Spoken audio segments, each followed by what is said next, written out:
All right. Hey, everyone. Welcome to the Jabbering Jawas podcast with your host, Joey Clark, and, Little Thrill Staffer.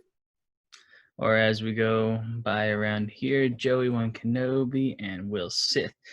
Hopefully, everyone's had a good week since we've last seen you all. Not much in the realm of Star Wars news today, so we're just going to continue on with our series, talking about A New Hope today, or some people just refer to it as Star Wars. The Star Wars. Or the Star Wars, The Adventures of Luke Starkiller, as told by the Wills, something. Whatever version of the story you want to call it. That little thing that came out in 1977, that started it all. Yeah. But one warning before. To all young Padawans under the age of 18, please be advised there are language used that's bad, whatever you want to call it. So put in your earbuds and don't tattletale on us, because we're not going to change jack shit. So you've been warned.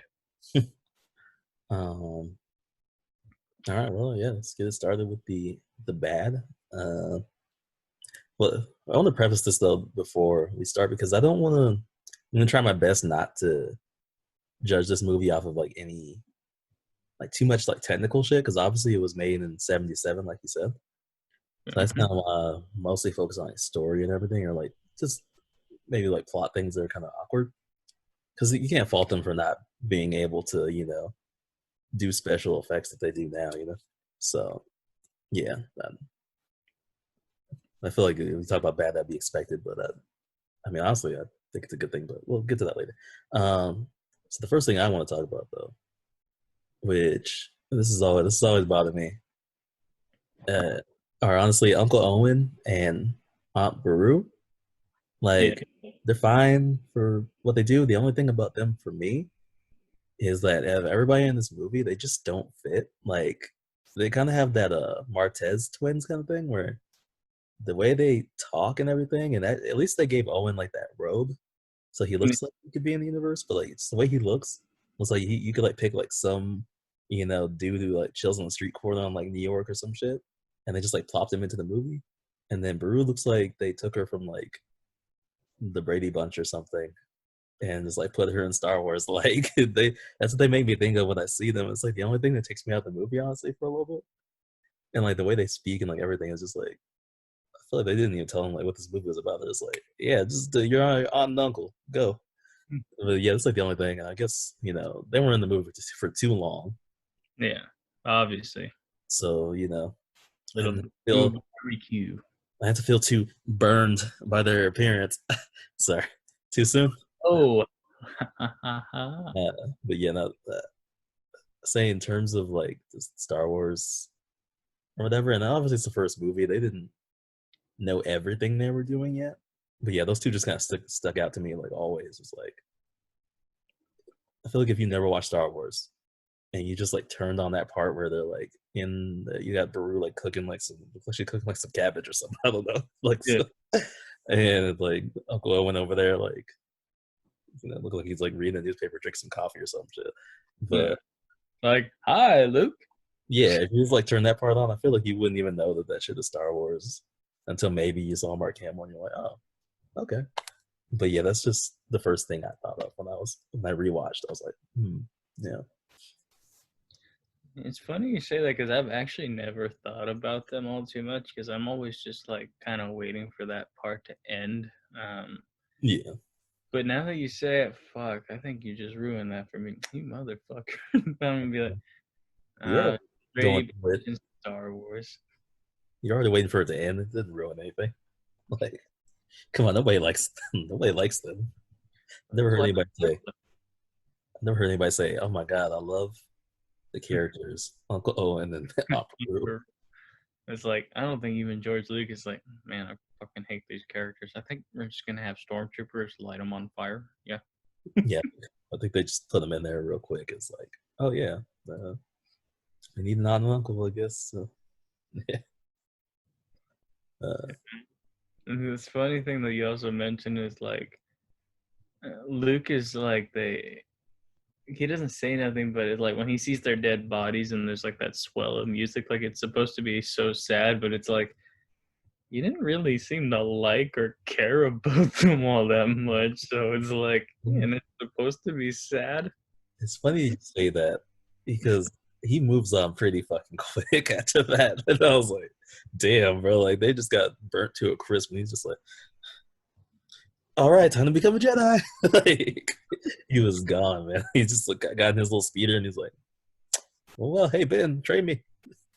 You know the fucking funny thing though is it seems like he's more sad about Ben Kenobi, a man he barely really met, than Yeah. like when Leia's like trying to comfort him. And it's like I just can't believe he's gone. It's like, what about your fucking aunt and uncle that you've known your whole life? What you're saying is at the end of the movie, he's going to take the Kenobi name. No. Mother. Oh man, if they would have done that shit. uh, yeah, no, that's definitely awkward. I will say, and this is, I feel like most people probably agree. Mark Hamill's acting in this one, obviously, it's like it was his first movie, right? He's had like acting gigs before, but yeah, I think it's his first move. Like his first major.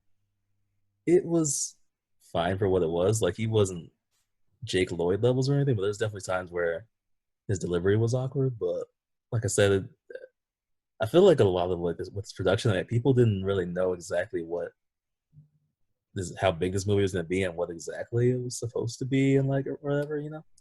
So I think, and you even talked about before how George Lucas isn't exactly like A an director's actor, actor. yeah, Right. actor's director, yeah. Yeah. He said that, so I do feel like when I was watching this movie, like with people like Aunt Beru and Uncle, like some people were kind of I feel acting different in Yeah. terms of you know, and I think Luke kind of like I think Hamill kind of understood, but I think it's like some things that obviously they didn't get. Like, oh yeah, I mean, there's the infamous Luke looking down the lightsaber, like that whole thing. It's just like, It's like it's an elegant weapon, just pointed at your face. yeah, yeah. It's like, but I will say, Alec Guinness, he kind of makes up for it. But we'll talk about him later. Yeah. And then with I talk so much with him. Name something you didn't like. Oh, and I was gonna go off of what you were going about as far as acting. Yeah, I mean the thing is with George, awesome storyteller, as I've always said. Directing, I mean, like I know he knows what he wants, I think to an extent, but Mhm. the actors that shine the most in any of the Star Wars films he's directed have been the ones that have had the most experience. So like Ian McDiarmid as the Emperor shines, Alec Guinness shines, Peter Cushing as Grand Moff Tarkin shines. You know, Liam Neeson, like people that have really, you know, they've already earned their stripes in the acting world.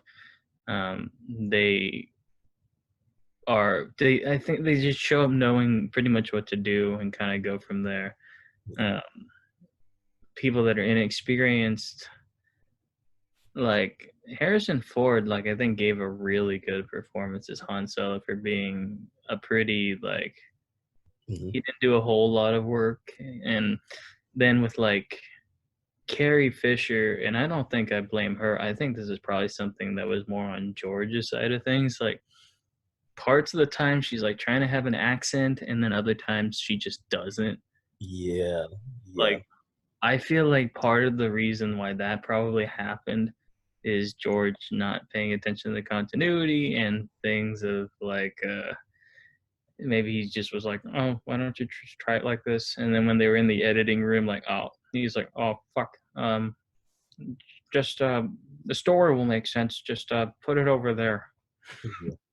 Yeah. No, I think I noticed that a little bit. I don't think there's anything I paid attention too much. I think Carrie Fisher overall still sounds just like Carrie Fisher, but yeah, I think he probably just told her like sound royal and like what she was trying to do, but then Sound obviously, yeah, like honestly, I feel like that's what it was because I feel like you would like the Empire is like be evil and British, and then with her it's like a sound like a royal princess, and then Harrison Ford be a badass. Like yeah, like I don't know, like yeah, it, it was definitely more simple, I would say, for this first movie because they didn't know where it was going, you know. Yeah, Nobody thought that this huge fucking universe would come from, this, you know. yeah, So it's like I can't blame them because it's like, obviously we're in film school and shit. We make some things and maybe we'll make more off of that what we've already made, and then there'd be this whole expanded like other shit. But obviously on the first thing we make, there's not gonna be, you know, this yeah, crazy like maybe we'll think about it in our head, but yeah, like obviously George Lucas was thinking about it in his head, like where he wanted it to go. Because I will say, I mean, uh, I always remember there's like a lot of like lore that they talk about that yeah, they use to make like the prequels and stuff, but they had quite a bit that you're like, oh yeah, that's and they did that with that, and that makes sense, and they did that with that, and yeah, like it was pretty cool.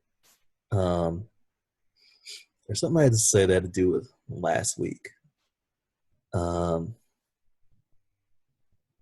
um when I remember, I'll keep going, but I'll do with Rogue One in this because there's something I said in the last episode. I Uh, wonder if it has to do with what I'm about to say about Vader. maybe, Well, for me, and I do get, this is the first movie, so they are trying to figure out things.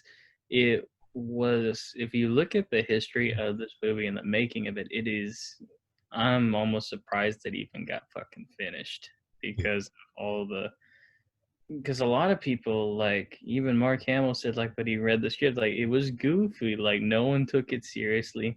Most of the time, like people, like cast and crew, were giving George shit and like purposely like making it harder on him, and like then him having to deal with Fox and then going way over budget and then like pushing the release date, and like there was just a lot of drama and like issues with the film. So it's like I'm surprised we even got it. And then 40 plus years later, here we are. But anyway, the other thing about as far as acting that I just thought was weird is like I think it might have been just maybe the sound technology or the budget, but like this version of Vader sounds so weird compared to Empire and Return of the Jedi. Like it sounds, it doesn't sound as threatening.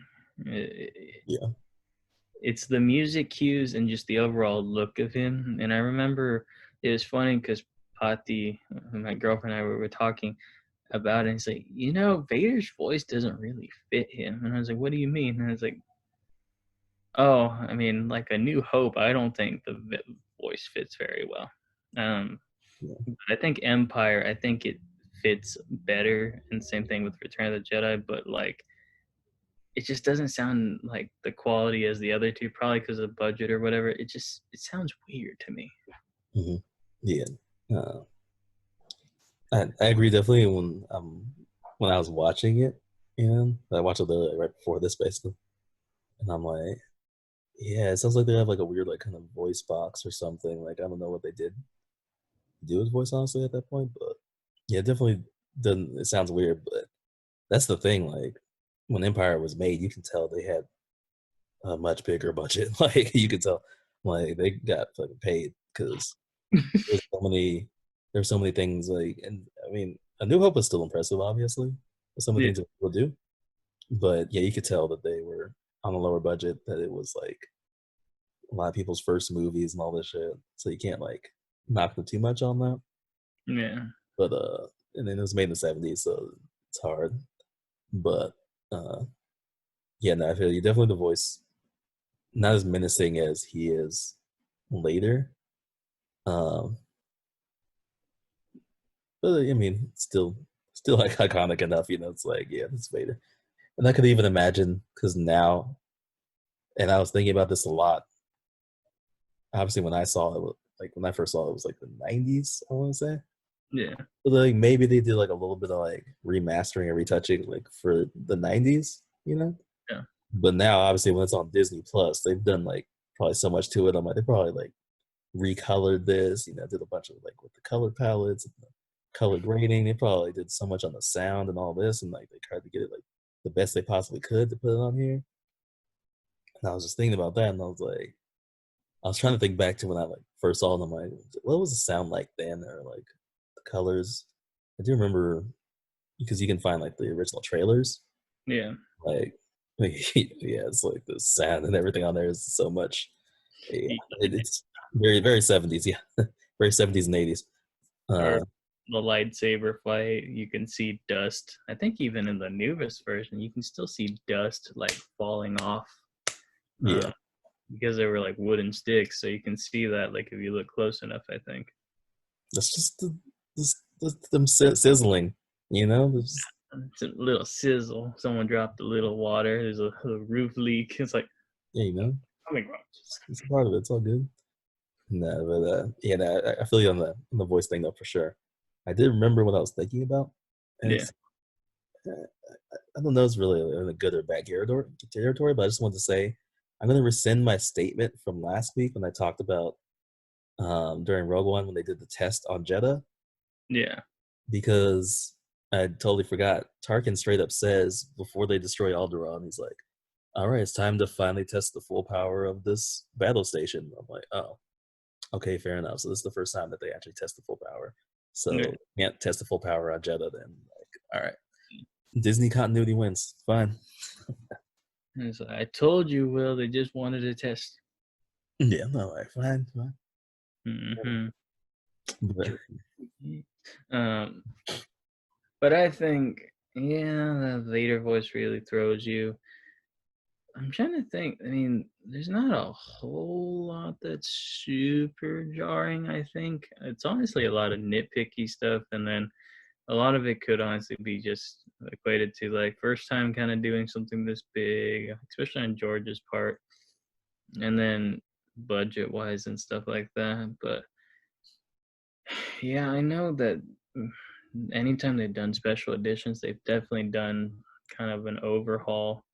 mm, And just to talk about some of the special edition stuff, like I think some of it's still like if they're gonna keep it in when they do these versions, they need to update the effects a little bit because you can still tell that some of those are early 2000s. And it's like if you're gonna keep that part in, at least update like the to fit because I feel like the big issue with some of the special edition that like add-ons mhm. that they do look dated. Like you could tell this is like 2004 VFX. Here's the thing, though. I think they're even when they were still just like Lucasfilm before being bought by Disney. I think they were afraid of doing too much to it. And there's like obviously that I don't think it's like most people, but like a small minority of people who are like, "Oh, you changed too much. I love the way that the originals were with this and that, and you don't need to update this and that because that's what I loved about it." And it's like I can understand that, but I think even more so now because like Disney owns them, and then if they do like major updates, people are just gonna be like, "Oh, it's because Disney like did that."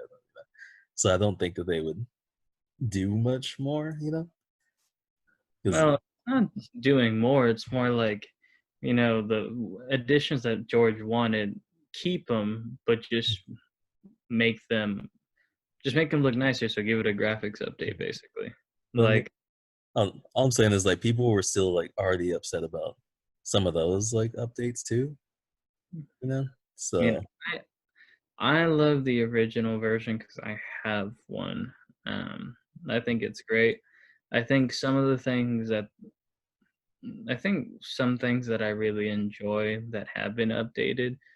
Um, this is just a little bit of good. Is like fixing the lightsaber battle. Like I like that the colors are red and blue and they're not just like these yeah, glowy things. Like stuff like that. Like I get it. The things that I don't like added on is just like little like trying to be funny moments here and there. It's like, mhm, okay, whatever. And then it kind of just throws you off. Or they didn't really need to see a stormtrooper riding a dewback or whatever, the big lizard creature. mhm. That really needs to be updated or just take the thing out because it just doesn't look good. The one thing that I really don't like is that they have replaced a lot of the original, like, matte paintings, so, like, the background paintings with, like, newer digital ones, Mm, and while it aesthetically looks nicer, um, I just like, knowing that it's, like, a little cool physical, yeah, practical VFX, like, still there. Like, I like that type of stuff. yeah. I think they're just trying to make it more. They're probably trying to make it more uniform or whatever in terms of like, yeah, like just in terms of the film and like trying to be more current or whatever. But yeah, that I think it's cool when there's like a little like we watch classic movies all the time, and that's like kind of the charm of them. Yeah, It's like they have these crazy practical things that they did because they literally couldn't just put some digital thing in there. And I think that makes it interesting when you watch them. So yeah, yeah. I can agree with you on that. It's like, yeah, I feel like for an original one, you kind of leave those in there because it's like if they went if they went to the like the prequel trilogies and like updated some of the special effects or something, I wouldn't I be about that because they were already that. I'd be totally up for, like, for a retooling of the prequel trilogy because when we were watching them this time around, it's like I do enjoy them, but you can definitely tell Mhm, yeah, that those are just big video green screens, yeah, yeah, like, like a yeah, lot of it. yeah. You can tell, especially on like I don't have a 4K TV, but even on my Yeah, TV, like it's full 1080p HD or whatever. Yeah, you can tell like it's it. harder to tell on like, a lower resolution TV, which is weird because, like, even with, like, older video games, like, they look better on crappier TVs. And it's like, man, it's like, is there a way to change my resolution so it's worse so I can enjoy this more? Yeah, yeah. No, that's funny you should say that because when you watch older stuff now, especially when it's like streaming on Netflix or something like that, you're like, yeah, this kind of it's kind of like a thought you have is like, damn, I feel like I enjoyed watching this so much more when I used to watch this like VHS as a kid. That's because I was watching it on like a grainy like standard definition TV off of VCR and shit. Yeah. So yeah. Yeah, and it's also kinda like, in general like that, like watching, like, Simpsons episodes, like, on Disney Plus now, it's like, damn, Yeah. see how, like, loose some of the animation still is from, like, the old original seasons, like, Hmm. That I've tried to rewatch stuff like the first seasons of like Family Guy or The Simpsons or something, and yeah, it's definitely really jarring. Like watching the older ones, yeah, like because I remember clearly being a kid and like watching some of these things on TV, yeah, but the TV it was also kind of like it had that little fuzz to it. yeah. So it didn't bother you, but now that everything's like so clear, it's like oh, it's like almost like the fuzz went along with how the shows were, or Well, like they at had to least make it to the definition, like, back then, so it's like it yeah, matches that. like it matched those well, so it didn't bother you. I even think the same thing when I play video games now. It's like Yeah. I play a GameCube game or a Wii game. It's like, damn, on this fucking HD TV, this looks like I thought this was a fucking amazing looking thing back in the day. Like, yeah, So it's like, I gotta go buy an old school TV if I wanna play old school games. pretty much. Like I get one of those heavy ass tube TVs somewhere. Yeah, that's what I used to play on all the time. Like I said earlier, like, playing original Star Wars Battlefront 2, like, now on my TV, it's like, I still love the game. It's like, fuck, the Mhm. graphics don't look as good. But I Yeah. also wonder if it's kinda like that thing, mm, about, like, watching Star Wars again, like, as you're older. It's like, I wonder if part of it is also, like, that kind of a sense of adventure and fun you have as a kid, but society slowly kills it. So you're like, Yeah. fucking hate everything now. Ah. Yeah, I'm not gonna lie, that's like kind of a thought I had. It wasn't exactly that, but it was kind of like, damn, I remember first watching these, right? And like how whimsical and everything. I'll probably talk more about this when we get to the good. But Yeah, yeah, it's weird how like it kind of changes. I think it's because of like kind of how the state of like Star Wars right now. So even when you're rewatching it, it kind of, I wouldn't say it ruins it, but in the back of your mind, you're still thinking about, What uh, happens afterward? yeah, fuck, this was so great back then. Now we're in this state of like, what the fuck are we gonna do now? Yeah. No, I definitely feel you because I remember I was watching Return of the Jedi, which is my favorite Star Wars movie of all time, and I don't know. I was like, I like this, but I think it's just feeling kind of downtrodden because it's like I'm seeing Luke Skywalker in his prime, Hmm. and that's it. Like after this, Luke kind of sucks. Yeah. So it's like that's what I think kills me the most, and I think it's like what you said. It's like Mm, it's still like watching some things in that film. Like I absolutely love, and I know it's just little people in Ewok suits beating the shit out of stormtroopers, but it still makes me happy. And watching the space battles. But it is weird because like how we were talking about um, how stuff doesn't hold up as well. I feel like overall, especially Empire and Return of the Jedi, I think those two do hold up really well from the conversions. they I do. think A New Hope is lost a little bit, probably because of the budget and everything, but I feel like Empire and Return of the Jedi are still pretty solid when you watch them. Like, I don't feel like they're super dated, Like, which is impressive considering the time period they were made. they're yeah, those are very impressive. Like I said, New Hope is just has it was the first movie made of this entire franchise, so that's what it kind of suffers from. Uh, Yeah. Going off of that point, how you looked at Luke, I think there's also the fact that I watch these now, and I see Carrie Fisher, and obviously she had died years ago. I think that's another thing that kind of like it sucks, because it's like this is this character that I was young and I grew up, you know, like loving her as an actress, loving this character, and like she's gone now. It's like hard to like watch it, and, like yeah. Yeah, I do definitely get a little sad, like watching her, like for the first time we see her, and then her with R2, and it just reminds me that both of those people, Kenny Baker and Carrie Fisher, are gone. So it does tug at my heartstrings every time I see, and it's like it's hard. And then also knowing that Peter Mayhew as Chewbacca is gone too, who Hmm. originally played him. So it's like Yeah.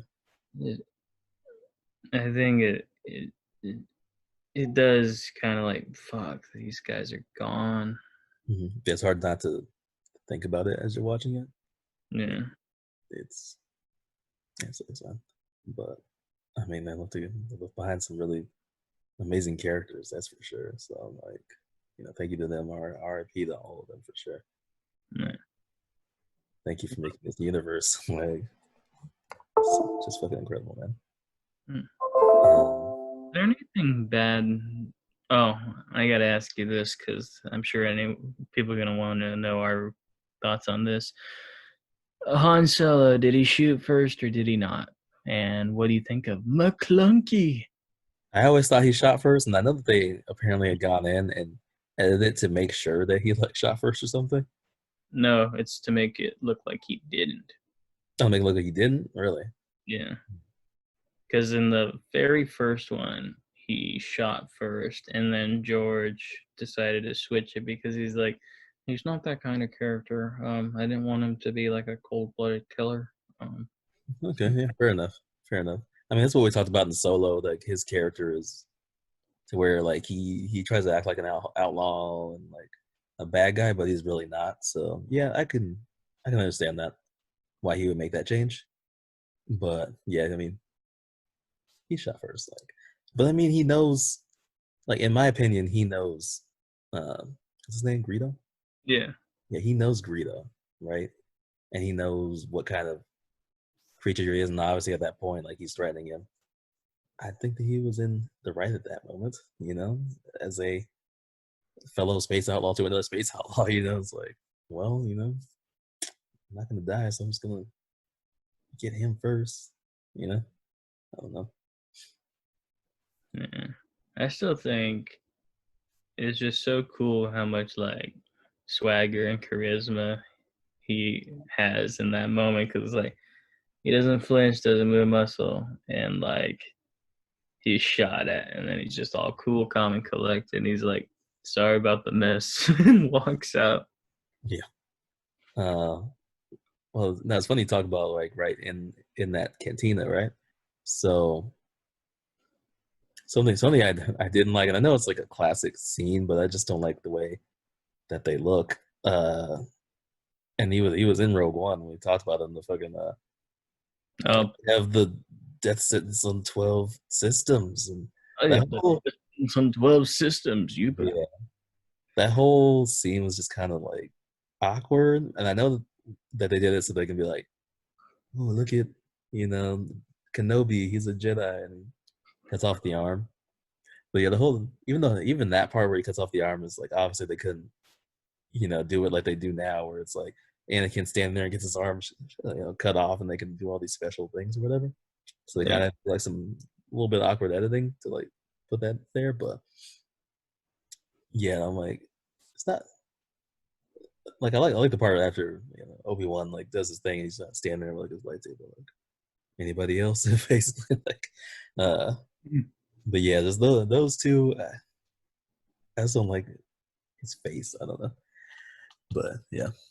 Yeah, I gotta say, Walrus Man always just looks like he has a pair of balls for a mouth. Yeah, that too, man. Oh my god, I'm like, It's who like made this character? it's one of my least favorite designs as far as characters go, because And yeah, it really just looks like a ball sack right here. isn't that entire race too? Like, weren't they in Clone Wars? I think I've seen yeah, I think they're in there. Yeah, I'm like, oh god, somebody to animate like probably like a little child version of that with like balls. It's like we need some child balls. Like, what the fuck do you want, you sick fuck? What? Like, George, no, fuck man, Dave, what are you talking about, man?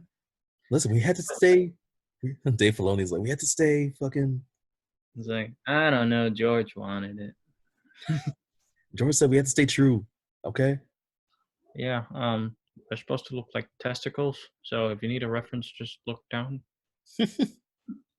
George again. Come on, man. Uh, It's but like, yeah, oh, you wanna look? definitely those two. Weird. I do like Greedo though. I will say, but and Hey, audience. that whole canteen was like I feel like that was cool overall, and like everybody in there looked pretty. I will say the bartender though, or Just yeah, a regular dude. yeah, there's another one of those. I mean, they at least gave him like a weird nose, I guess. Yeah. So more than like Uncle Owen and like Baru, but yeah, him too. I was just kind of like got this whole like thing full of fucking like crazy characters, and then you have like regular old bartender guy. And I thought it was hilarious when they were at the bar and Luke like taps him on the shoulder all aggressive and shit. And I'm like, he's went to this bar full of like all these crazy ass people. Just gonna like tap him on the shoulder all crazy, like. And the dude didn't say shit. He's just like, "Hey, can I get one of those?" I'm like, oh, okay. Now that you mention it, the bar thing is like where Obi-Wan was like a wretched hive of scum and villainy. And it's like I didn't really feel like there was any kind of danger to it until like the guys approached him. Like it just seemed like people were having a good Yeah, time. So I think the it's one pretty good. Oh no, sorry. Go ahead. it's like the one thing I thought like the Mandalorian did was like that canteen is like that felt like there was some fucked up people in there. Yeah, So that's kind of one of those things where it's like kind of wish there would have been a little more of a danger feel because it just seemed like a nightclub kind of. it's like when we were talking about the spice mines, how it didn't really come off as that bad. Yeah. But yeah, that's probably why they threw those two characters in there, like to talk about how he has a death sentence on 12 systems and shit. Because they're like, damn, this doesn't seem Scary. too dangerous, guys. Let's throw this guy with the weird face and the guy with the bald chin, the bald mouth. I don't. Is it the chin or mouth? I don't know. Uh, yeah, Either way, he must have some pretty bad breath. yeah. He's got that ball stink of Talk it. about that. Talk about that morning breath, huh? That's wouldn't be He's good. like, my mouth is down here, but my balls are up here. Yeah. Like, you want a kiss? Oh God. Ugh. Nah, but damn, I'm trying to think of. Is there anything else? There's not too much to me that is super jarring. Um, I think to me that's probably about all I have to say as far as things that are bad. I do Um, have, I do have a question though. So obviously we all know that the original intent with the movie was not for Luke and Leia to be related, yeah. and then you could tell that throughout the movie. Like they're trying to like set up like, oh Luke, she's so beautiful, like all this shit. What do you think though if they didn't go the route of them being related? What do you think would have happened? Because obviously, even at the end, they hinted at like, oh, there's like Han over here, and he's like doing his like winking and stuff at her, and then you got Luke's just like the respectful like hero, like hey. It's like, what do you think would have happened if they would have instead went with like a love triangle kind of thing throughout the next like few movies? Um, I don't know. I could have seen it going one of two ways. Like the way that I could see it still working out with Han is that like he's the one that like gives her the hard time, and I feel like that's more of a budding romance than someone that like they seem like they more care for each other. I feel like even Hmm. just as people, where I feel like Han and Leia, there's more of a flare, I think, between the two of them, and I think that's probably ultimately I think George saw that and it was like, "Oh, Yeah. well, okay." You think that had to do with just like actor chemistry or just the characters in general? And it's like, I feel like it was probably actor chemistry and the way the characters ended up because they definitely Harrison Ford and Carrie Fisher had really great chemistry both on set and off set, um, according to her book. hey yo. So I think those two, I think, ultimately decided it for George. I don't know if he's ever talked about why he's done it at all, so I'd have to look, but I'm guessing probably those two that really made the decision for him. You talked about that, and all I could think in my head right now is just like Harrison Ford and Carrie Fisher like hooking up, and then like George Lucas is hiding in a closet, like, It's like, hey, yep, what? that looks real good. Yeah, This works. Yeah. like Luke's your brother now. And just finish it up there. Like, wait, how'd you come to that decision, George? Don't worry about it. I just feel like you two very good Um, together. great chemistry. Great chemistry. You both look very good tonight. What? Nothing. Um, great, great acting. Faster, more intense. I mean, yeah. This is my secondary camera. It's for other projects. Don't worry about it. No. Uh, then we went on to that tangent. See, this is why we had the warning. Uh, Yeah. yeah, I guess. Yeah, we can go into the good. I guess. It's all awesome. What we just said doesn't mean anything. Yeah, it's all good. Fuck those people in the first half of this. Nah. Uh, let's see. Let's start off with. I mean, Alec Guinness. Like I was talking about at the beginning. I feel like I said, I was getting this feeling when you first watch it, right? And you first start off, and you got like Uncle Owen and Aunt Beru, and obviously they started with like the space battle, and then like Vader coming in. I Yeah. feel like it really started to really like kick off when Alec Guinness as Kenobi came on. I feel like him with like the lore drops and the way that he played the character, because I don't know, was it during the first movie or was it like later ones where he like wasn't exactly like that excited about being on set or something? Well, I think he wasn't a big fan of the film, Yeah. and then I don't think he liked the fact that he died. But Hmm. he still did it, and the thing about Alec Guinness is I think definitely he had that mentality of, being very professional, but he did voice his opinions. And I respect that about the guy. May Yeah, he rest in peace. But overall, even though he didn't necessarily probably like everything that happened, he did a great job in all three. yeah, And like you were saying, I really feel like his character did kind of start piecing everything together about what this is all about. Although I will say with Vader, the thing I do like is not so much his talking or his dialogue, but with John Williams and David Prowse in that suit doing all the movements and entering, you definitely get the feeling of this presence yeah. there. Even well, sorry, let me keep talking about Alec Guinness. Like, no, I agree with you because I'm like, even though he felt that way about the movie, like he absolutely like he just went in with the role, you know. And I felt like he almost created like this.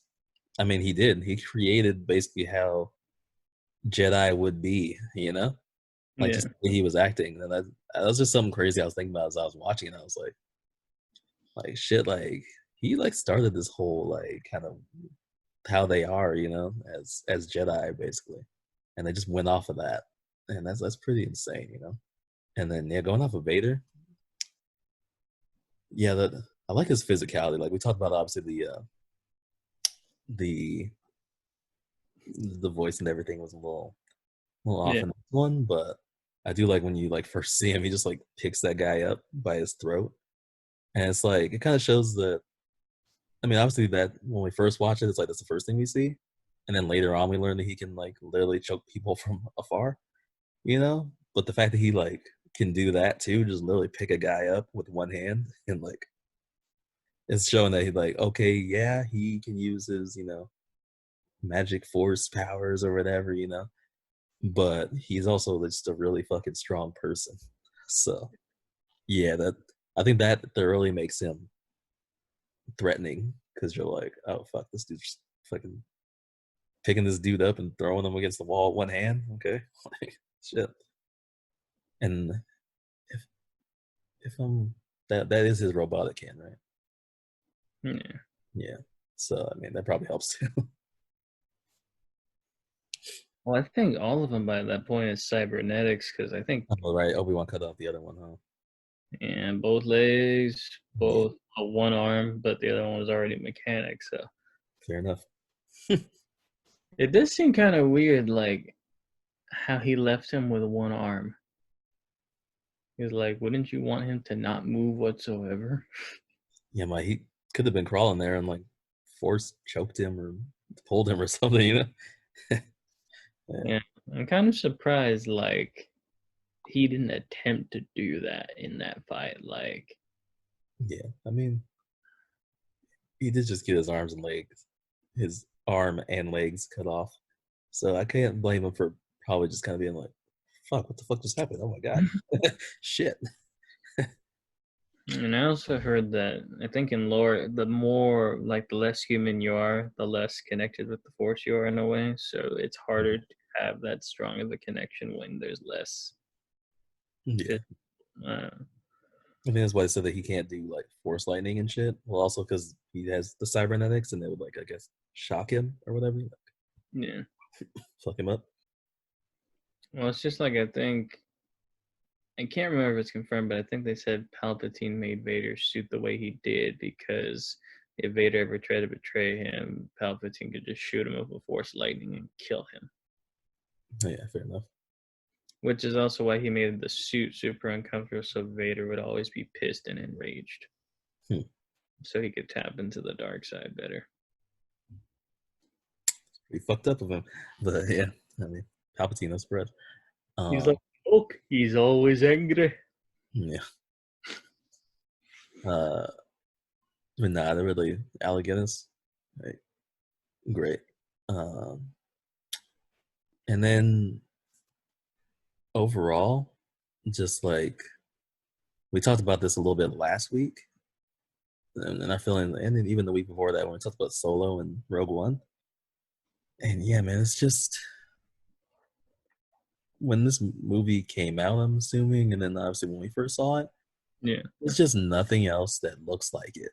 Like you look through all these scenes and you're kind of like, even now, I'm still in awe. I'm like, they made the shit in the '70s off of like a lower budget, and like, look at these fucking set pieces. Like, you Yeah, just, especially in the '70s, even I don't think you saw shit like that. Maybe like Star Trek or something, but like even that, like, yeah, they just like everywhere they went was just like, damn, they created even like the bar. I mean, sure, look a regular bar, but they did make it look like it was like different, though. You know, yeah, so I think the only place that wasn't was probably like the bottom floor of like where Aunt Beru and Uncle Owen were, and she's just cooking cabbage or whatever. But yeah, I yeah. mean, other than that, it's like it's incredible. And then obviously there's like all these crazy robots, and I think yeah, the difference between just everything, the aliens and the robots, is just like yeah, you never seen anything like that before, and you're like, this is crazy, like this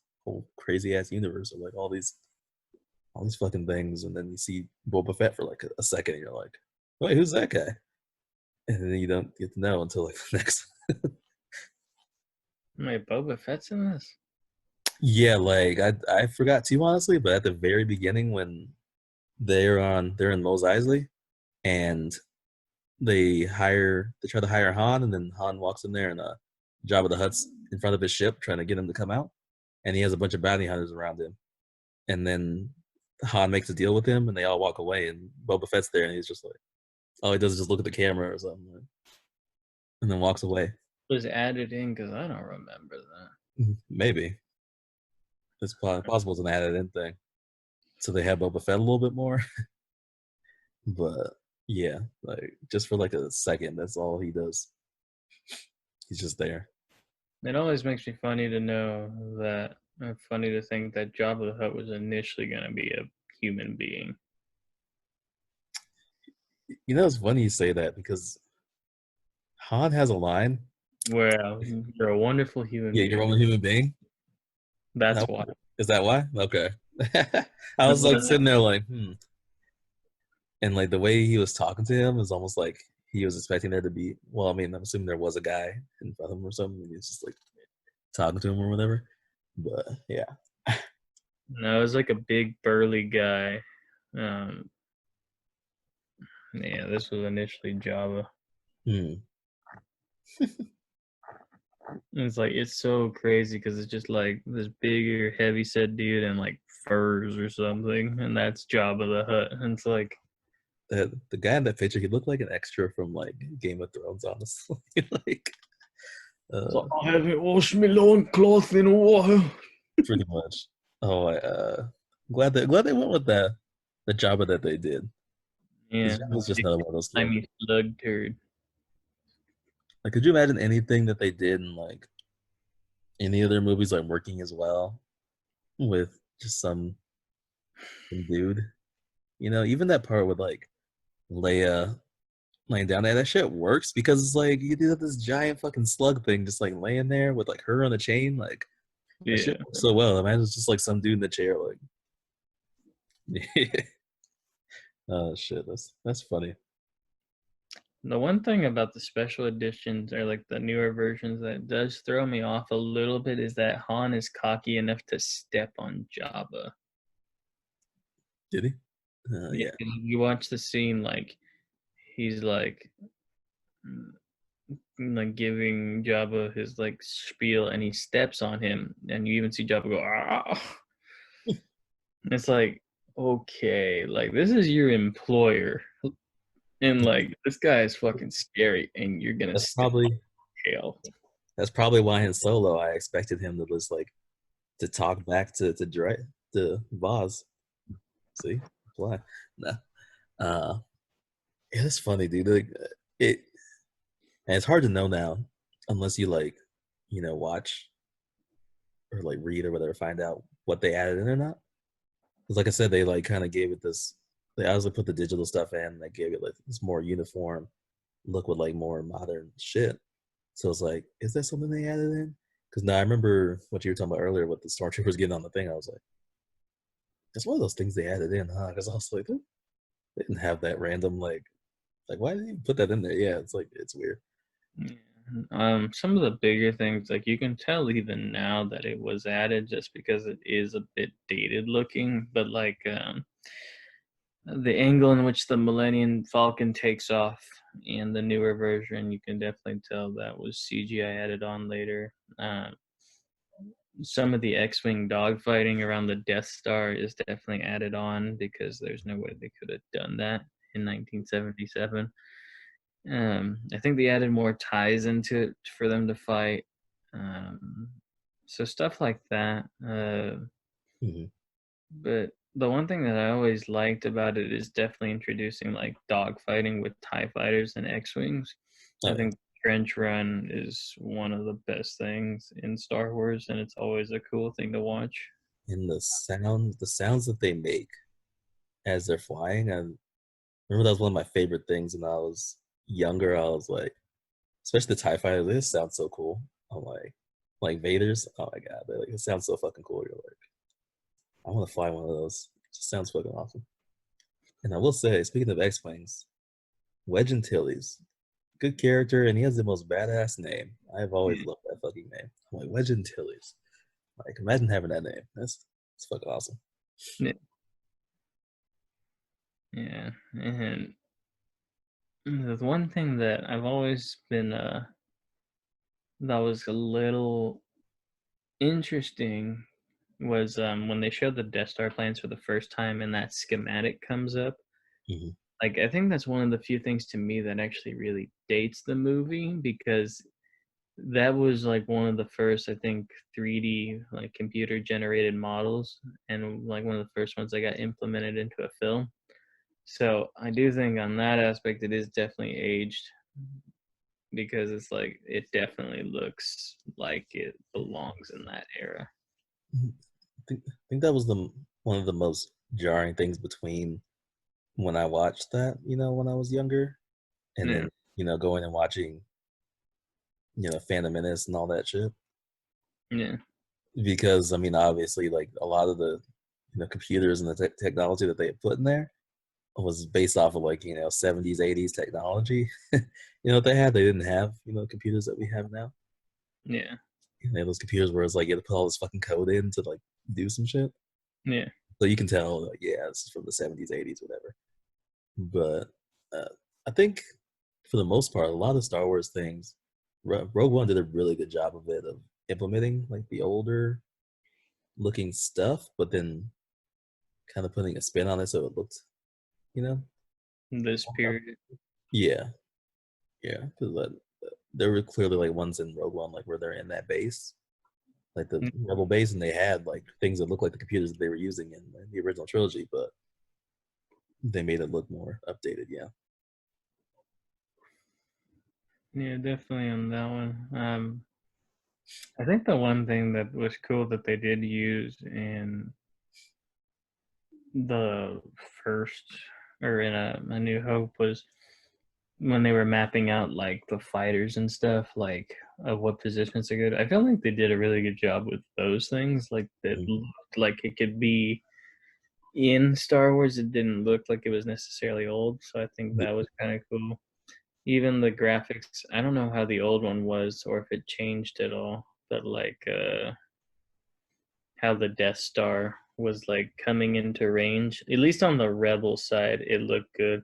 Mhm. On the Empire side, when you see it like slowly moving, like to me that looked a bit dated. To Yeah. me, it kind of almost reminded me of like kind of like an indie film thing where they have those kind of like odd old school graphics implemented in there. So Yeah. it kind of that felt a little more like our world than theirs. Mhm. Like we've seen this like in our Yeah. I will say because I know they use a lot of like little like models basically of ships and shit, and kind of like had those. And I'm assuming that when these newer rooms, they probably like touched some stuff up with CG, like you said, the Millennium Falcon and everything. But I still feel like those would look pretty impressive, even like to this day, even in like a New Hope, yeah. because I think they were like physical things. Like they look pretty good still. Like it's flying across the screen. Like quite a few of them. Obviously, there's gonna be moments where you're like, You know, that's from something old or whatever. Especially like some of the movement of them, you can tell that it's a little clunky sometimes, like when they're like flying through there, and you're like, yeah, it's obviously like not smooth or anything, but like I think that still holds up pretty well in terms of like things in from A New Hope. Um, Something else is just like a really gorgeous scene. I think it would hold up with even today's standards is obviously the first scene is like in Luke, you know, comes out of his house with the two sons and everything. He's just looking up there, and the Star Wars score just like swells, and yeah, that's just a beautiful scene still. Like that holds up really well, and it's like how it looked with like him standing there and the silhouette and everything. Like yeah, that was nice. It's one of the most iconic scenes out of cinema history for sure. Like you said, it definitely holds up.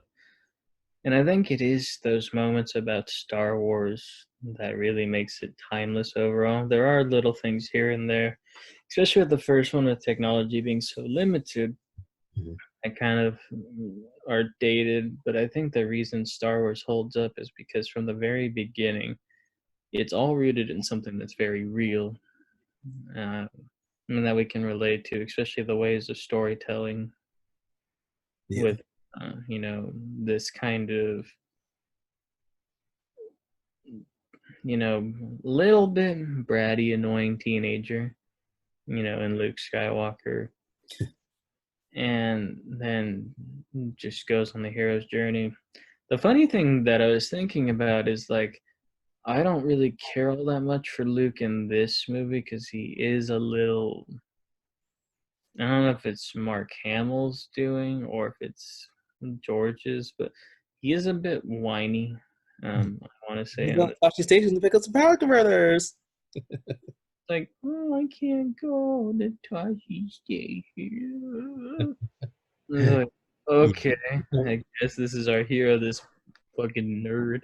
yeah. I was gonna talk about that in dislikes, but honestly, I feel like it helps his character. Honestly, once you see him in Empire and then Yeah, the Jedi, I think it gives him like a really good character arc. So I didn't put that in. I wasn't gonna put it in good things either because yeah, it was a little bit annoying sometimes. I yeah, also thought it was funny, and then that's another iconic line. But I just thought it was funny how it came up when they're having that meeting, and he's like, "It's a hole only about 2 meters wide." And he's like, "What? Nobody can hit that." And he's like, "I used to bullseye the Mom. Tomb in my T16." He's just like sitting there bragging. I'm like, It's like, yeah, I used to shoot some mice. yeah, like this little country boy, like, hey, I used to shoot these things back in my town with my T16. I used to shoot them real easy. It ain't that hard. Like he's just bragging and shit. I think it was a directorial thing, honestly. I think that he wanted Mark Hamill to act young and Yeah, like excited about being a part of this war and shit and fighting the Empire. I definitely think it was a director's note, honestly. yeah. And the one thing I was also going to make the point of is like, I think the reason why I also like Luke Skywalker is because, like you mentioned, like really good story arc where he starts off as kind of like whiny and like me, it's all about me, and then transforming into one of the rebellion's greatest leaders. But I think one of the things that just throw kind of to like Clone Wars Rebels area is that why I like Ahsoka so much is because she started off as this kind of, bratty, kind of annoying teenager. But then as she grows up, we grow with her and she comes into her own. So I think, the Skywalkers, as far as like Luke and Anakin, you see them from the beginning. And then with Ahsoka, they grow into something so much more than where they started as. Hmm. Yeah, and I just love Star Wars arcs where people start just this. I almost like when they start like one dimensional, or they want you to think that they're one dimensional, and then they become this whole other person, this other character that you either weren't expecting or that they grew into, and you got to see it happen. Like I always find that interesting. and then I always bring it up, but they do that a lot in Avatar: The Last Airbender. Yes, I talk about that a lot. I'm But still gonna watch that. I'm a terrible human being. you need to watch it. It's so good. Like, then I put it up there as like by Star Wars is one of my favorite just like franchises ever made. Even Legend of Korra that people don't like. Like I just put it up there. It's one of those things that I think about the lore and I like think about where it can go. Obviously, they haven't made as much as Star Wars, but like there's only two series that really came out of it right now. But yeah, Yeah, I feel the same way about it. When I think about it, or I talk about the lore or whatever, and the character arcs. I just love that a lot. Trying to think of, I was thinking about something. Oh, I mean, we were talking about earlier about how Vader at the beginning and everything. But I mean, one of my favorite scenes, and when I was a kid, I remember clearly when I was watching this because my mom was like so excited about it because she like loves the scene. yeah, They're in the meeting with Tarkin and all them and the little generals, and that dude starts like talking shit to Vader. Vader's just like just chokes him, yeah, and I think that was like the first time. Well, no, before that we had seen Obi-Wan kind of do these are not the droids you're looking for. That's the first time I think we saw the Force being like implemented like physically, in a way that like really like did something to somebody, and then you're like, oh shit, this Force shit is like some real shit. Like, yeah, you're like, oh wow, okay. And yeah, that's just a scene that I've always loved. yeah. I always love how like certain people are like shitting on the Force, like that one guy that was like taunting Vader. And it's like hasn't given you the clairvoyance to find the hidden rebel. And then he's like, motherfucker, I don't got time for this shit right now. Just shut the fuck up. And he's like, and I also like how Tarkin, like Vader respects him enough to like release him, like as you wish. Like what we were talking about last week, where it's like, damn, Yeah, he really like fucking respects Tarkin because Tarkin's like, that's enough, Vader, and he's like, all right, yeah, she's him. you got it, all right. Yeah, that's crazy. Like to be a guy with like no powers or anything, it's like he's just so high ranking and respected that like Vader's like, all right, you right, Tarkin, you right, okay, fair enough. The other thing that I like about A New Hope that gets set and that kind of I don't know if he intentionally meant to do this, but where Han Solo is like how he's like saying hokey religions aren't a match for a good blaster, and then in Empire, Vader takes his blaster after Han tries to shoot him. So I wonder if like that was purposely done. Always wondered that. Like, oh, I guess it is the match. I'm I'm gonna be real because I love George Lucas, I really do, as a Yeah, storyteller, and but I don't think that a lot of times I don't think he does those things on purpose. A lot, maybe sometimes, but I think sometimes like things just work out, and he's like, oh yeah, cool, that parallel works. But I'm not sure if he planned that. Either way, like it works, but yeah, I will argue he might have because if you look at his writing in Clone Wars and stuff, he definitely sets up things in a very smart way. yeah, yeah. Because like he always says, it's like poetry. It rhymes with one another. He also could have like learned though from that. Because I know True. that I've like written things before and I didn't realize there was something, but then somebody else tells you that there's like a It's like parallel or something like that, and you're like, oh shit, yeah, that's pretty good. I'm gonna remember that when I write other stuff. like for my memoir, yeah. Everything that you thought was a coincidence, yeah, I planned it out. Yeah, pretty much. I'm gonna plan all that shit. That's all me. Yep, Yeah, it was in luck. yep. No, that was me. I did that. Yep.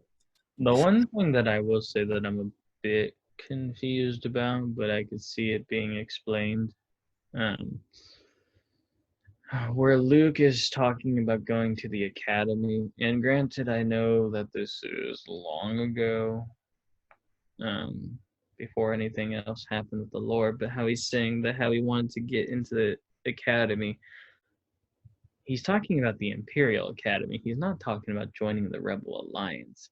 And then he goes and talks to Ben, and he's like, I hate the Empire. And it's like, the way that I could see it being explained is he just wanted to get the fuck off of that dusty rock. Yeah. So he was willing to join the Empire, kind of like how Han joined the Empire for his own reasons. Luke just wanted to get the hell out.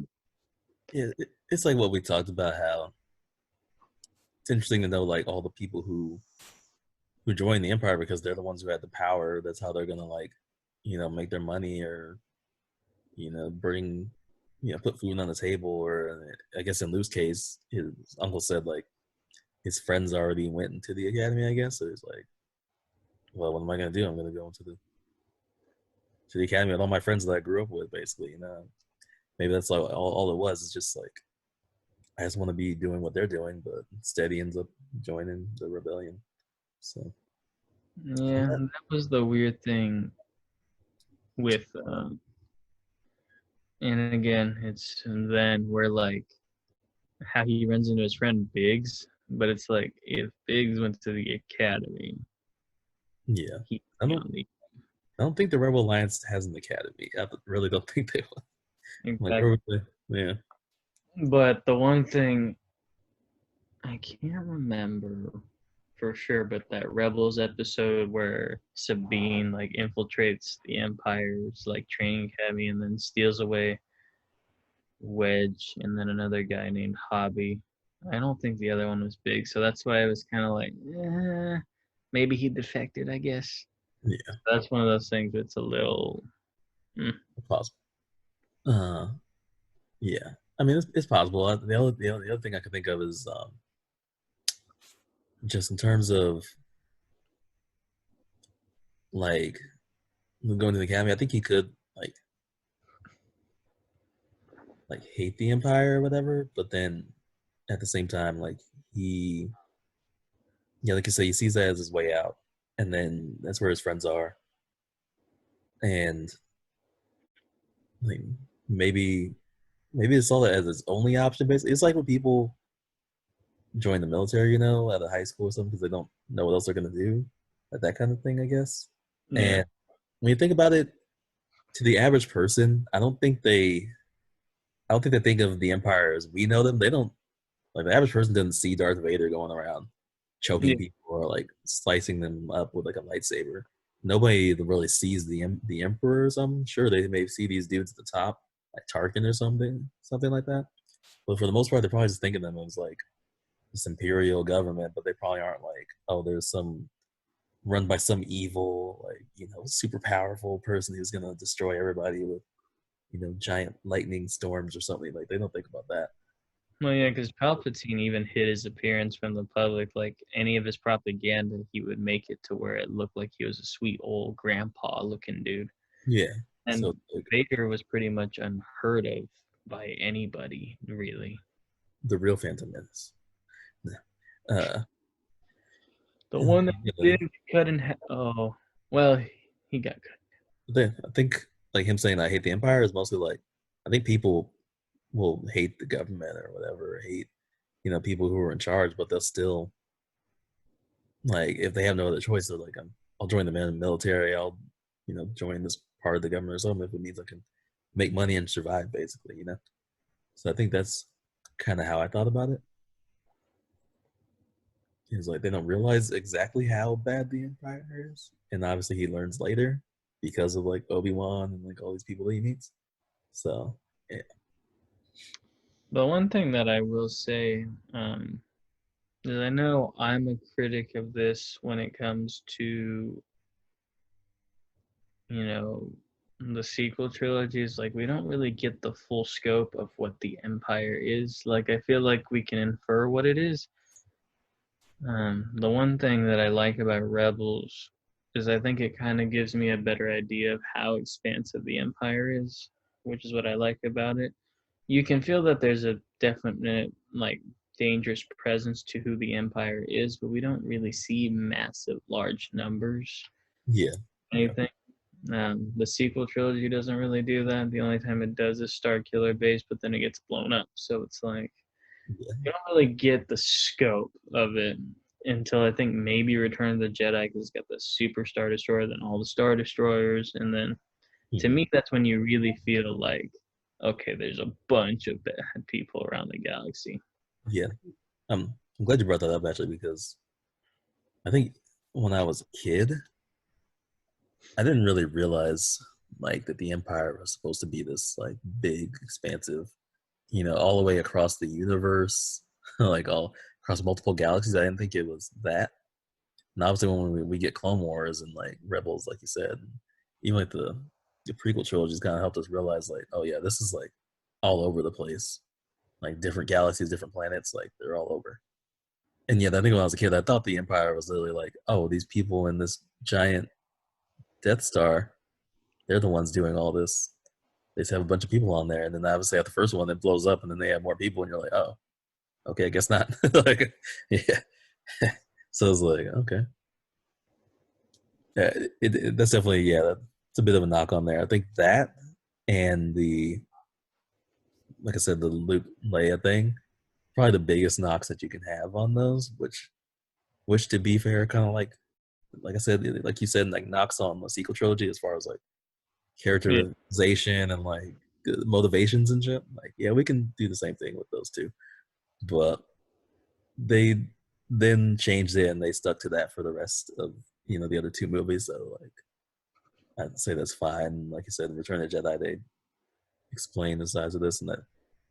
The difference between that and the sequel trilogy is they tried to do that with like the what was it, the Infinite Empire? I forgot.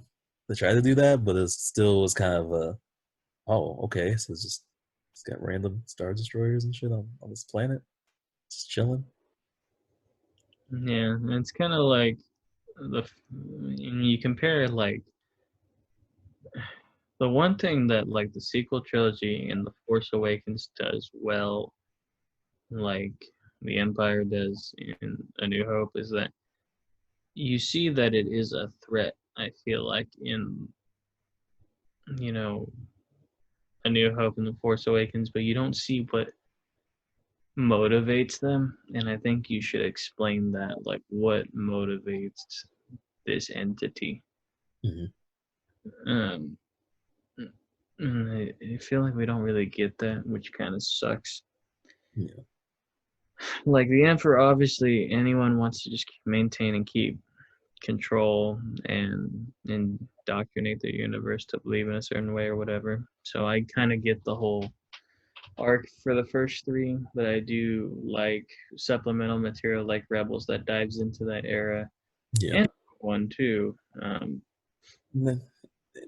that's what I was saying. Obviously, it's a lot different because with the original trilogy, it's like A New Hope's kind of the movie out of them that's like the not quite as good one, but still good. And then the next two are like better. And then when you think about the sequel trilogy, it's like the first one was the good The, one, and then the next two are like not as good. So it's like I kind of think I'm like, oh, maybe if they have something like Rebels or Clone Wars or something, maybe it'll like help this out. But it's like that's not resistance. yeah, it's not quite the same. So it's like I think it'd help explain some things, especially like I think some of the comics are actually doing a decent job of explaining Kylo and Ben a little bit. Yeah, but that's storytelling that a Yeah, lot of that should have been in the film. and trying to explore like Because Snoke and like the whole First Order thing. Because that's that pisses me off is like we don't know the motivations behind this bullshit where it's like we don't really know why Kylo turned by just watching the movies. You have to read the books, you have to read the comics to understand what the hell happened. And then you can only guess if you're watching it as an audience member. And although then the I comics will contradict the films. I will be a bit of a devil's advocate here because we don't really know why Darth Vader turned, to be honest, like in the originals. We Like, do in the prequels though, yeah, because we I mean, find that in the we, prequels. huh? Yeah, we find that in the prequels. That's what I'm saying. So like in the original films, we don't really know why he turned, and obviously they kind of changed also uh, I'm assuming they because when Obi-Wan was first talking to Luke, he said Vader murdered your father, and we could just take that as like, oh, he killed Anakin and became Vader. But it's obviously intended to say like Vader killed your father, and then he killed and betrayed your father, or whatever. Like, so it's definitely like we could point out kind of the same thing there, and then they explained it later. That's what I'm wondering. I'm like, could they make a not like a trilogy, but just like a prequel, like mini series or show or something that kind of like talks about Kylo and that maybe like not Ray because she was just chilling on fucking what's it called the whole time. Yeah, so it's like maybe they could do that. Kind of explain that. They could probably talk about I think like Poe I think Dameron. it's just too little too late when they do that, because here's the thing that kind of bugs me. It's like, you know that these are issues with the originals. You should have been able to allow yourself time to explain the motivation of these characters, especially over the course of 3 films. You could easily do that. There are things in all of the movies that just don't fucking need to be there. Yeah, Like and then, Star Killer Base, it's just another Death Star. We didn't need to see it 3 fucking times. yeah, and that's the main issue I think, which is why people have the issue with it. Is like the original trilogy you can forgive it because this is literally the first time that they created this, Star Wars. So it's like, sure, they didn't talk about Vader's, motivations and like, yeah, okay, but that was the original thing. Like they probably weren't expecting people to, to dig that deep at that point. Hmm. Well, I don't feel like films are as deep around that era. Not to say Yeah, like dumb or anything, but I think the spirit, especially of that time in filmmaking, is like it was really, and it's the same thing now. Especially, it's like I know, and I know people might take this the wrong way. It's like blockbuster movies, by and large, are just supposed to be, popcorn shoveling into your mouth fun. mhm, And I know that some might be like, "Oh, you're taking it too seriously. It's Star Wars. Have fun." It's like I can in certain points, but it also has to make sense. yeah. It's like when it takes you out of it and kind of ruins your fun. It's not like, yeah, you can't have fun. It's like I don't feel like even as a kid, because I've heard like friends who've grown up on the original trilogy, and then they show their kids like the sequels, and then their kids are kind of like don't like it as much because they even point out like this big plot like that doesn't make any sense, or how did that happen? Yeah, yeah. They just don't have the same excuse at this point. It's like, hmm, you well, I feel like people kind of felt the same way when the prequel trilogies came out. Honestly, it's like, oh, we already went through this. How could you make this mistake? This mistake, And like, I get that, but I feel like now people appreciate the prequel trilogy a little bit more. It's like, Because yeah, it's I better, think, a cohesive story. yeah, I think the plot holes were minor. They were pretty major plot holes in Last Jedi and Rise of Skywalker, obviously. So it's like you can't have major things because then that kind of fucks the whole storytelling. But the original trilogies they have that excuse because like they were made at that time, and then I mean, look at we got a whole ass movie off of a literal plot hole. Got Yeah, one off of a plot hole, like so it's like and it was the best one. yeah, so it's like yeah, but they had plot holes, but they were almost like more of a quirky thing for something back then because they weren't. These are different times now. Back then nobody expected a bad guy to be fucking the Bond villains now who are all like super complex and they went through all this and they're part of the secret cell that's was actually in control of the secret cell that he fought in the last movie, but actually they were part of another secret cell. It's just like that's what it's like every fucking Bond movie now. It's like, wait, but you didn't know there was a secret society behind that secret society that was That controlling that secret society. Yeah, like oh my god. Yeah, and it's like especially when I know this is a New Hope talk, but when you can set up something complex like Thanos, Hmm. like really, we don't understand his like ideals and thoughts until like really Infinity War and Endgame, and you did that in 2 films. I don't see why you can't explain a character's motivations in the Star Wars trilogy with 3 films.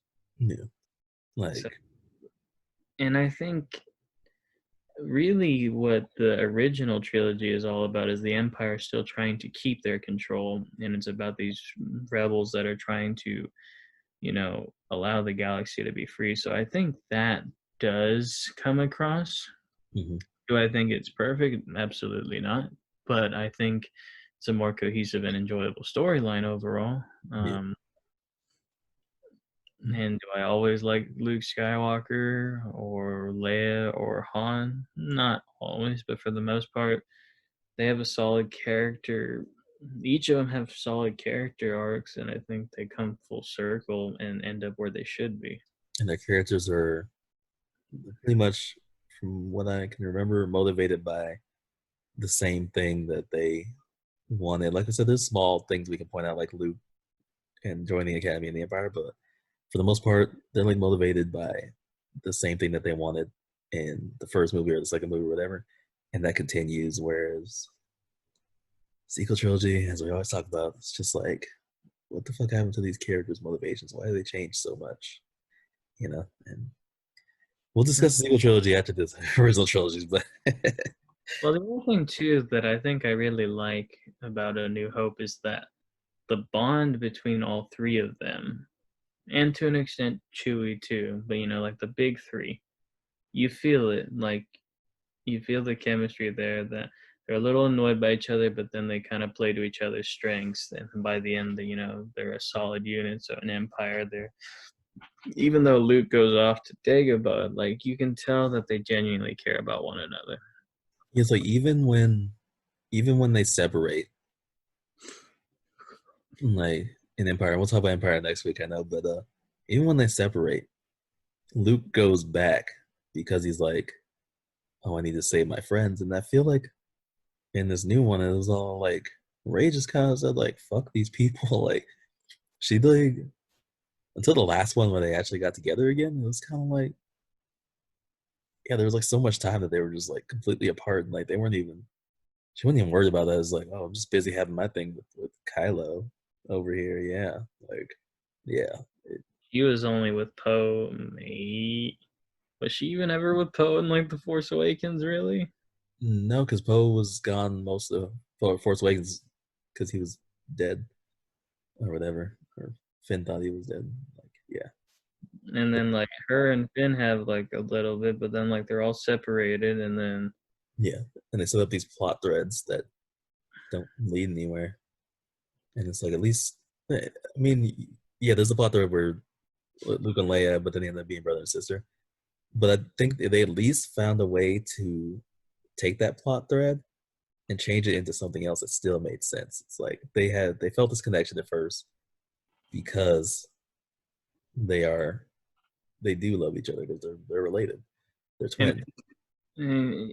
it is a blunder, and we will talk about it for sure next week because I think it's a little weird. But even when you look at like the prequel trilogy, the sad thing about the prequel trilogy, and I know people have definitely given it shit for this, it doesn't feel like there's like a main protagonist that we follow. We just kind of see events unfold, which I agree is a little bit annoying. Um, but primarily when we see stuff happening, usually it's like Obi-Wan and Anakin are together, for the most part. And then even when they're separated, you still feel the bond between them to a degree. Yeah, So yeah, with this last one, the sequels. yeah. Like even the prequels when they're apart though, it's like they still think about each other. They still do things. They still talk to each other, either like through the comms or something, or they do things in terms of that's for each other. Like they're doing shit for the Jedi or with the clones or whatever, to further each other's goals. Whereas in these new ones, it's just like we're just gonna go do this shit and release these random beast things and ride them on this gamble island. Like they like that's just the one thing about Finn's character that I just fucking hate. They just had him do this random shit for like no reason. I'm like, why would that be his motivation? It's like, oh, I want to save Ray, so I'm gonna go with this girl to Ride some horses. find some fucking cool coder. Or then like they didn't even find the coder, and they got another one. Like, we'll talk about it. It's Yeah.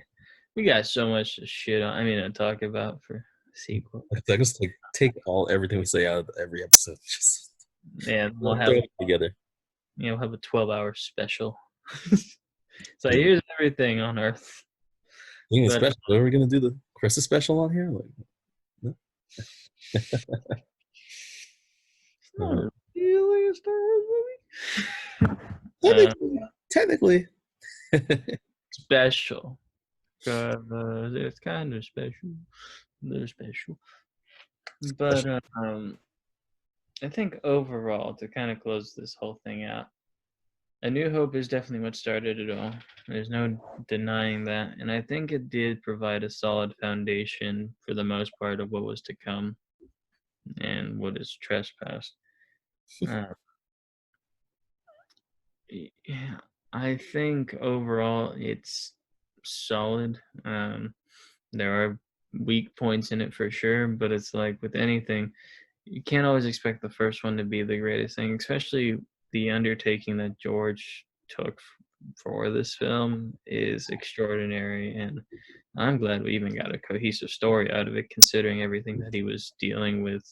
This being a new up and coming director, dealing with a major studio and everyone that was really against him, but he created something that will transcend generations to come.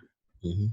Yeah, Star Wars will be like, I feel like it'll be around even after me and you are like long gone. They're gonna still be making Star Wars shit somehow, unless they run this fucking franchise into the ground in the next 5 years. at that point. Disney's gonna have just taken over everything, and Star Wars is gonna be real. They're gonna be making spaceships because they took over NASA, and Fucking funny. It's like introducing a new X-wing model for the everyday billionaire. they will have reanimated Walt Disney's head. Nah, I'll probably cut that out. No one will come for me. Walt Disney World. But yeah, like Star Wars is incredible. I hope that we get new great things in the future. More Mandalorian, more Rogue One, more Rebels, more Clone Wars, more Good era. well, most of Force Awakens, more of that. But yeah, First 2/3 of Force Awakens. more of that. Yeah. Yeah. Villains that don't become little sissy spies. Oof. General Hux, may that character rest in peace. But yeah, I mean, definitely, man. This just started it all, and like I'm so glad that fucking like Star Wars is a thing. Like, I can't even imagine Life what the fuck would I be like the biggest fan of? I mean, besides Avatar: The Last Airbender, what would I be the biggest fan of? You know, I feel like if Star Wars didn't exist, Avatar: The Last Airbender would. I don't know. I just feel like that would somehow. I feel like Star Wars influenced so much.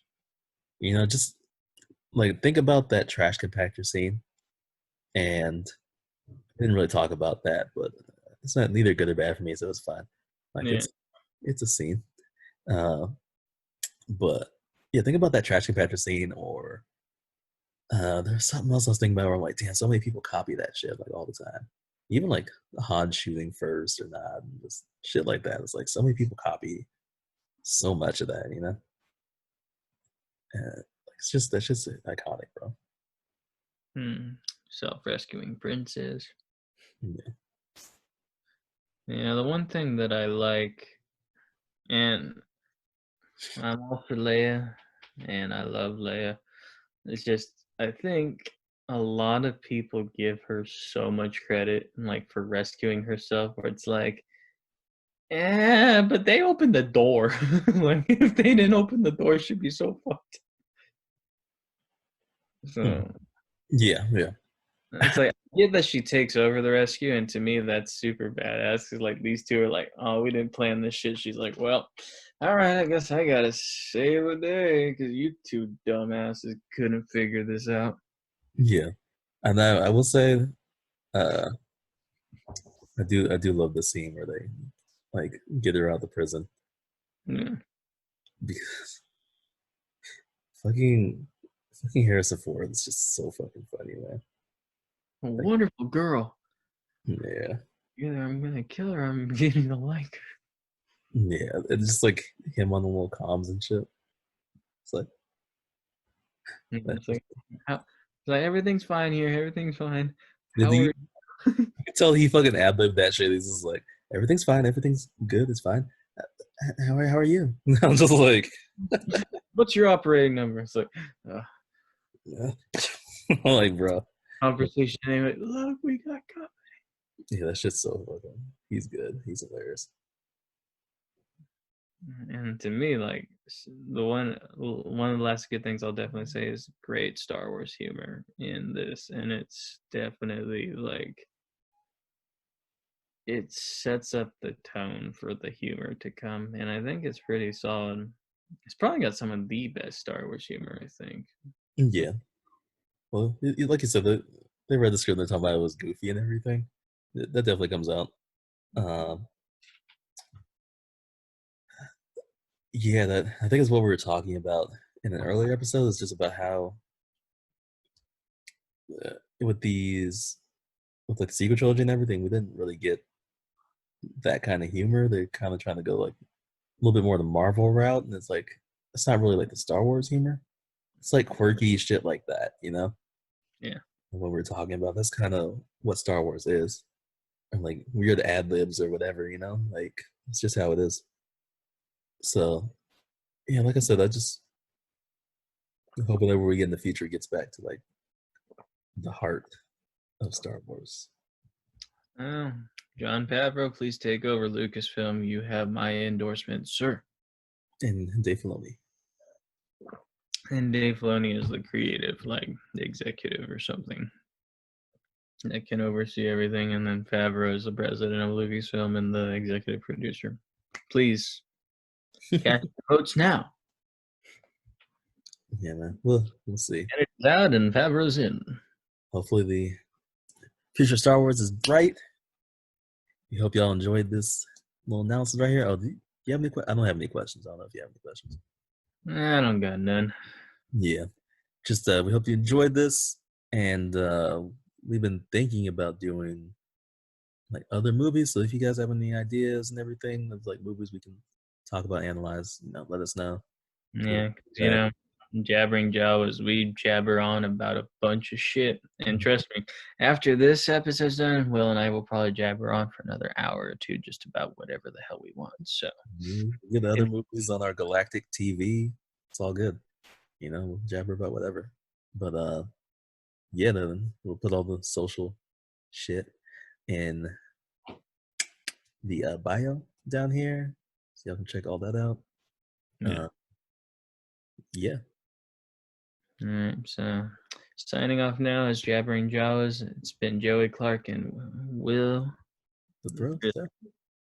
And yeah, just hope you guys have a great week. Thanks for constantly supporting us and watching us. And I do apologize if you see me yawning through the episodes.